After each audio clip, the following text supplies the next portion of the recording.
Teman, tinggal 10 hari terakhir kita di dalam bulan Ramadan ini. Entah apa yang sudah kudapatkan selain keresahan. Untungnya kau terus menemaniku, belajar bersama dari kata-kata indah Rumi. Walaupun tetap saja masih ada keraguan untuk masuk dalam cinta, karena takut dianggap gila atau sebenarnya karena mager. Seraya ingat cerita Kabayan Ngalatutut. Di sawah berdasarkan perintah neneknya, Kabayan bergegas melintasi pematang sawah mencari tempat tutut berkumpul.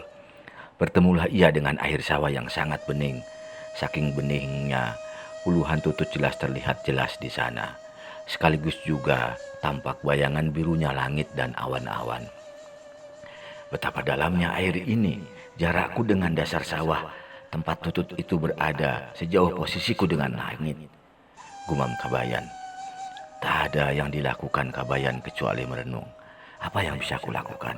Bagaimana cara mengambilnya? Mungkinkah bisa mengambilnya? Bagaimana kalau terjatuh?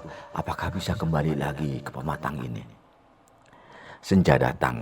Sang nenek yang sejak tadi menunggu hasil kerja Kabayan datang menghampiri. Lama nian kau mendapatkan tutut. Apa saja yang kamu kerjakan? Si Kabayan langsung menjawab. Kumaha dasieun ti kecebur, deuleu tuh sakitu jerona nepi ka tembong langit. Mau gimana ngambil tutut, Nek? Takut terjatuh ke air. Lihat saja begitu dalamnya air, sejauh langit. Sang nenek kesal, langsung saja didorong Kabayan hingga terjatuh ke air sawah.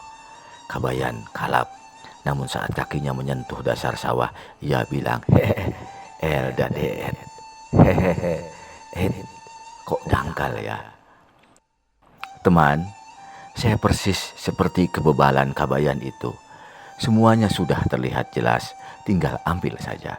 Tapi pikiran terlalu saja mengunci, menciptakan bayangan yang menghasilkan ketakutan yang menggelikan. Padahal sudah aku terima kisah sejenis dari Syekh Junaid al-Baghdadi. Konon suatu ketika Syekh Junaid pernah ditanya, siapakah gurumu sehingga bisa mencapai tingkat kesalehan seperti ini? Syekh Junaid menjawab, seekor anjing. Tentu yang bertanya keheranan, kok bisa? Syekh Junaid pun berkisah. Suatu hari saya kehausan dan mencari sumur. Di depan sana ada sumur dan seekor anjing yang rupanya juga kehausan. Ia terlihat ragu-ragu. Lihat ke dasar sumur lalu mundur lagi. Lihat lagi, mundur lagi. Anjing itu menjulurkan lidahnya karena kehausan. Setelah maju mundur berulang kali, meloncatlah anjing itu ke dasar sumur. Selamatlah ia dari kehausannya.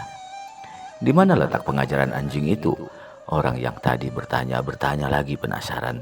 Syekh Junaid menjawab, saat anjing yang kehausan itu melihat dasar sumur, ia mungkin melihat anjing lain di sana. Ia menemukan lawannya yang sepadan, sekaligus melihat air yang sangat dibutuhkannya. Ia maju mundur karena ragu dan takut. Sampai akhirnya ia melompat melawan rasa takutnya itu. Dan lihatlah, yang didapatkannya adalah pemuas dahaga, bukan musuh yang dibayangkannya. Teman, kau mungkin seperti aku, atau tidak, kau pasti lebih baik dariku. Telah kudapatkan sejumlah petuah dari orang tua dan guru untuk menjalankan Islam, untuk pasrah, untuk mencintai Nabi Muhammad SAW. Tapi semuanya tidak juga kulakukan.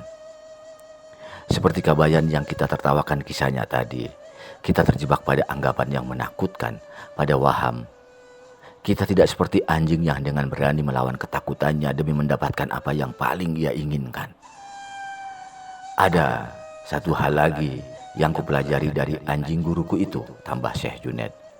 Yaitu apa yang selama ini saya takutkan, ternyata adalah bayangan diri sendiri, bukan yang lain. Maka mari melompat saja. Apa pun jadi taman mawar bagi Nabi Ibrahim, leher Ismail pun berubah jadi leher domba. Siapa tahu yang kita alami adalah pengalaman Kabayan. Tak susah, sangat mudah. Atau mungkin kita membutuhkan nenek atau kakek atau syekh yang mendorong kita dengan paksa. Ayo melompatlah, lepaskan dari kenyamanan dalam situasi kini. Jika tak segera pergi dari kursi, bagaimana bisa sampai pada tujuan? Jika tak segera melangkah, mana mungkin ribuan kilometer menuju cinta. Jalaluddin Rumi memiliki kisah lain. Seorang preman ingin tampak garang, karena itu ia mendatangi seniman tato untuk menerapkan gambar singa pada punggungnya. Proses dimulai, satu jarum ditorehkan. "Au, sakit sekali," ujar preman itu. "Apa yang sedang kau buat?" Seniman tato itu menjawab, "Aku sedang membuat taring singa." Preman itu berkata, "Sudah, jangan buat taringnya, buat saja yang lain." Seniman itu menusukkan jarum lagi. Preman bertanya, sakit sekali. Apa itu?" Seniman tato menjawab, "Cakarnya." Preman itu menjawab lagi, "Yang lain saja, tak usah ada cakarnya." Seniman tato masih bersabar, ia menorehkan jarumnya lagi. Kembali preman itu mengadu, "Au, apakah itu?" Seniman tato kali ini merasa kesal. "Saya sedang buat surainya. Kalau kau juga menolak ini, singa mana yang tak memiliki taring, cakar dan surai?" Haha, melompatlah Beki. Melompat adalah melakukan la nafi dari syahadat pertama la ilaha illallah. Segera setelah melompat, kau akan dapatkan air yang meredakan dahagamu. Itulah illallah yang kau terima, yang menunggumu. Fariduddin Attar, guru sufi yang pernah mendoakan Rumi saat masih bocah, berkata, "Jadilah la jika engkau ingin naik ke atas. Hanya melalui la seseorang dapat bergerak." Yen wong mukmin